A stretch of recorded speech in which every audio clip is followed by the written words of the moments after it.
she chose this poem.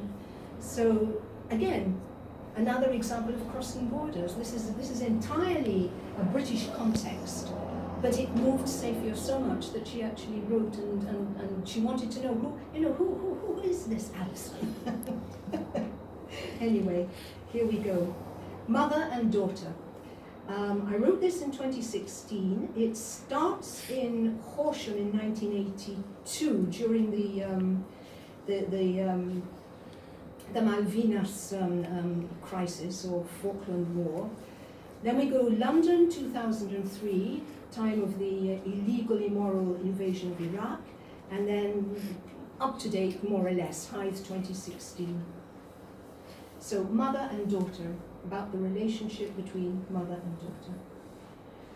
Perhaps it was the hardening macho style of resurrected Rule Britannia pride that moved a mother of 5 to take a stand, though a newcomer to the market town where she played midwife to her own rebirth, after her young ones had flown the nest and a wounding alliance been dissolved from a husband loved but deaf to her voice. Perhaps thoughts of her own beloved 4 sons, as well as Argentinian lads and their mums, stirred in her the old, unanswered, angry question, framed in the familiar song she had sung with her darling daughter, times without number, in peaceful kitchens, free from the blast of exploding bombs, etched in the memory of a young girl, maturing, evolving, somehow blossoming, amid the strife of a war-torn century. When will we ever learn? And why are we propaganda-prone to sign up with glee to the latest war games that with indecent speed turn raucous cheers into comfortless tears? That Sussex market town was then a place of tradition-abiding country folk. So Alison's mum wore her dignity close, like a warm protective winter coat, standing alone that busy, bustling afternoon, her words writ bold on the placard she held, bearing witness to the dangers ahead. War is not the answer. War breeds revenge and hate, infecting generations of men, working men, our men and theirs, families like yours and mine, trapped in distress. This time, grant reason the strength to prevail against those military-industrial battleships, submarines and fighter planes, presented as symbols of national pride. Here I stand in silence and rest my case, inviting passers-by to stay and reflect, for surely dialogue is better than death. It began to drizzle.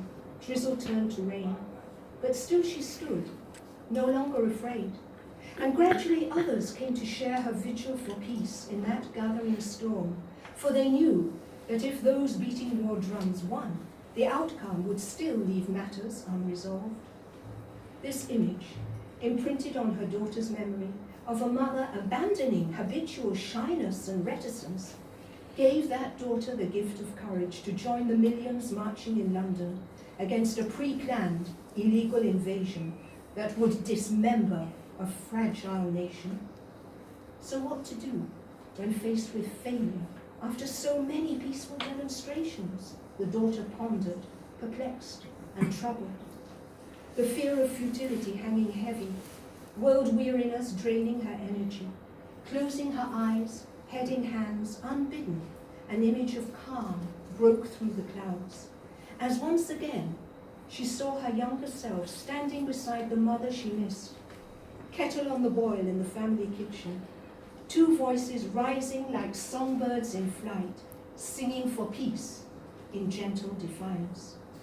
Then a distant familiar voice seemed to say, "You are never alone. I am always here. Open your memory box. I will appear." Yes, the struggle is hard, but the dream must live on, passed from mother to daughter, from generation to generation. Never let it be forgotten. It is less than a century since the vote was won. Remember what Emily, Christabel, Sylvia, and Emily Davidson, undaunted, achieved for women of this nation? How then could I have sat silent in a corner while our first female Prime Minister deployed her voice strident, imperious, to pursue a bellicose agenda instead of giving peace a chance through diplomatic UN channels. I taught you love, and now I see you passing it on in the care and devotion lavished on a fragile centenarian, a man with many of flaws we know. And in our topsy-turvy world, there's many a lad calculating cold, but your father was never one of those. The daughter rose to her feet with a spring in her step, precious words echoing in her head, conscious of the currents flowing unseen between time past, present, and still to come. Calling out to her dad, "I'm on my way, just putting your hot chocolate medicine on the tray." Pausing briefly to reflect, love, above all, is what counts in the end. And though her parents' paths had parted, she knew her mother's instincts and ethics prized compassion, generosity, kindness, over ruinous revenge, spite, and malice.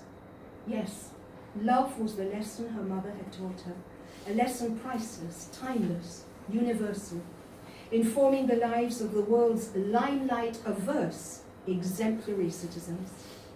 And as she carried the tray upstairs, she smiled, secure in the knowledge her mother's spirit lived within her.